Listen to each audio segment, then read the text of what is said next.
What if? What if you had a friend who died without knowing Jesus as their personal savior? What if he or she went to hell? What if one day you received a letter in the mail from beyond? A letter from hell. A letter from your friend in the flames of eternal torment. The following is a dramatic presentation. It was written by a fictitious high school student named Josh to a friend named Zach.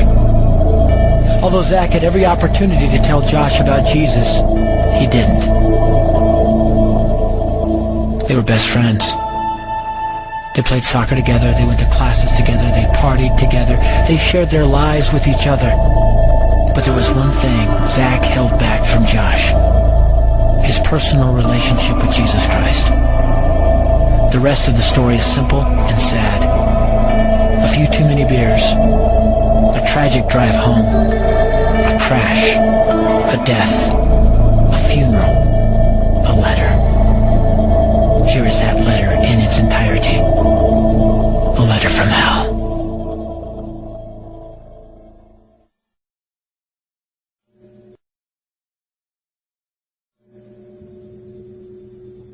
Dear Zach, I died today. It's a lot different than I expected.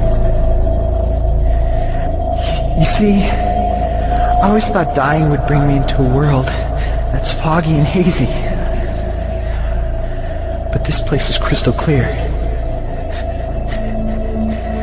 It's even more real than my life on Earth. I can think.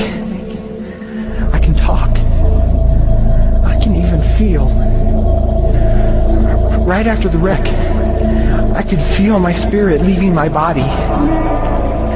It was the weirdest thing, Zach. I thought I heard you screaming out to me, man. I must have been just imagining things. At first, I was just standing in line, getting registered, I guess.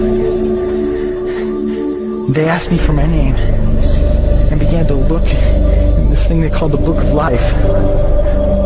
I guess they couldn't find it, though, because this huge angel standing next to me grabbed me by the arm and started dragging me away. I was terrified. I had no idea what was going on. I asked the angel where he was taking me, but he didn't answer. So I asked him again.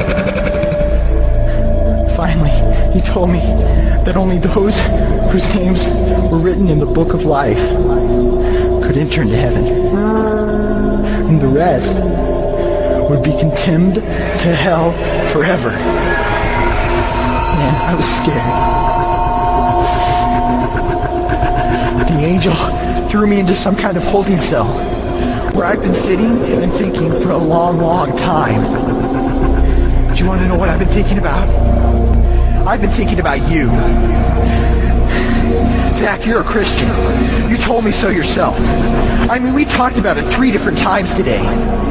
Kelly brought it up, and you laughed it off. Coach Adams brought it up, and you changed the subject. I mean, it came up right before the wreck. Well, the question I can't get out of my mind is this, Zach. Why haven't you ever told me about how to become a Christian? I mean, you say you're my friend, but if you really were, you would have told me about this Jesus and told me how to escape this terrible place that I'm headed for. I can feel my heart pounding in my chest. The angels who have been chosen to cast me into hell are coming down the hallway. I can hear their footsteps. I've heard of this hell, Zach. They call it the lake of fire. I can't stand it, Zach. I'm terrified. No, the angels are at the door. Oh no. No! They're coming in and they're pointing at me. They're grabbing me and carrying me out of the room. I can already smell the burning sulfur and brimstone. I can see the edge of the cliff where hell burns. This is it. I am without hope. We're coming closer. Closer. Closer. My heart is bursting with fear. They're holding me over the flames. I'm damned forever. This is it. They have thrown me in. Fire. Pain. Hell. Why is that? Why didn't you ever tell me about Jesus?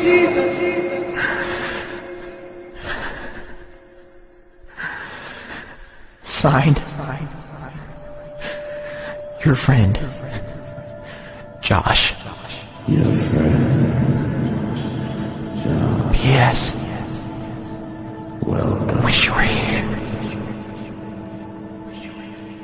Wish you were here. Wish you were here. Wish you were here. Wish you were here. Wish you were here. Wish you were here.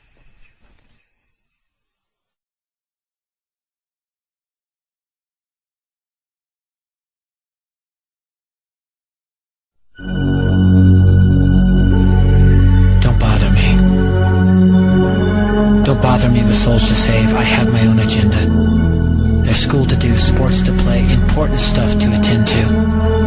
Don't bother me with my friend at work. He's got his own religion. I don't have time to change his mind. He'll make his own decision. Don't bother me with that little girl, the girl playing in the street. She's much too young to understand that the Savior she can meet.